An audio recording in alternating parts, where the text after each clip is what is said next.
The Arizona State Sun Devils are headed to the Big 12 championship, and not only do I think they will beat the brakes off of Iowa State, but they will make some serious noise in the college football playoff. It's the man right here, baby. It's the man right here. How's it going today? My name is Jesse McNamara, and welcome to Point of View. Before we get into it today, I just want to say we always appreciate your feedback. Look forward to reading your comments like the one we've got here. Also, be sure to stay tuned to the end of this episode to see if you can guess today's trivia question down below. Today's topic: can Arizona State continue to build on its miracle season? No one except the true Sun Devil diehards would have believed they'd make the conference championship game before the season started, and why would you? They finished 3-9 in head coach Kenny Dillingham's first season with the team last year, and were 2-7 in Pac-12 play, which was good for 10th in the conference. They also had a self-imposed bowl ban stemming from recruiting violations, which undoubtedly had an effect on the type of players they were able to bring in. So heading into their first season in the Big 12 this year, most experts picked ASU to finish near the bottom of the conference, if not dead last. But the team knew they were better than that heading into the season and proved it in the first game, where they took Wyoming to the woodshed and won by 41 points. Here's what Dillingham had to say after that game when asked about the growth from last season to this one. I think that was the easiest thing to take away is the passion they have for the game. They play really hard. They practice really hard though, so it really is a reflection of how we've been practicing. We played hard, but what I was proud of was we grew from playing smart. You know, there was a few times that we had personal fouls towards us from the opponent, and our guys didn't respond. And last year we would have lost our minds. And for us to be able to just lock back in and go make the next play and continue to make the next play is a lot of growth for the football team.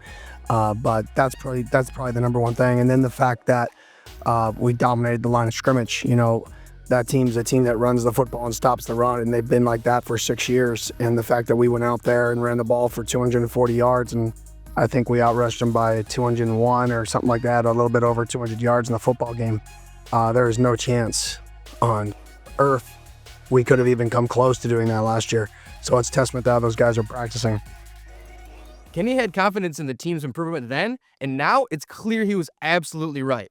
After bludgeoning Arizona this past week to secure the Territorial Cup, the Sun Devils finished the season 10-2 and earned a berth in the Big 12 championship game. They've also risen to 12th in the AP poll with a chance to earn their first trip to the college football playoff, and in my opinion, there's plenty of reasons to believe they will not only make it in, but cause havoc while they're there. Dillingham is a big reason for it, but the team is filled with elite players from top to bottom, and that begins with the first-year starting quarterback Sam Leavitt. The redshirt freshman has thrown for nearly 2,500 yards with 21 touchdowns and added 4 scores on the ground. And he's playing some of his best ball during their 5-game win streak, as he's completed at least 60% of his passes in each game and thrown for 3 scores in 4 of the 5 games.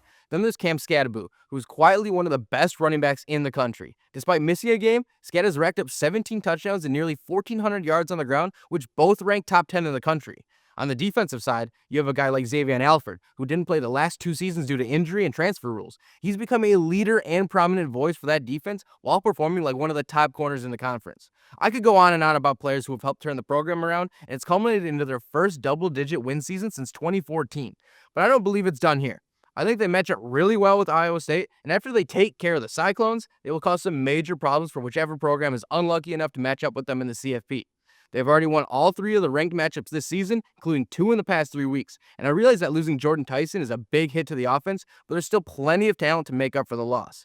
And if anyone can get the most out of whoever is available, it's Kenny Dillingham. Here's what defensive back LT Welch said about the standard that his coach has set.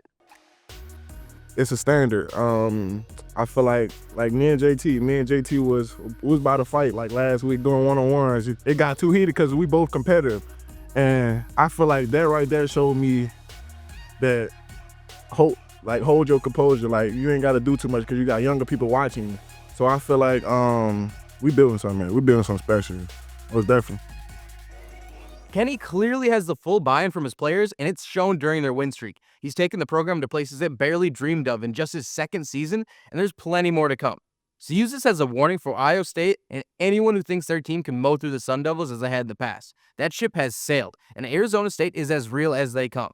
And the pro football team in Arizona has helped settle the debate that James Conner is the best running back in franchise history. For more on that, check out this past episode of Point of View. And the moment you've been waiting for, here's the answer to today's trivia question. We appreciate you tuning in. We will see you in the next one.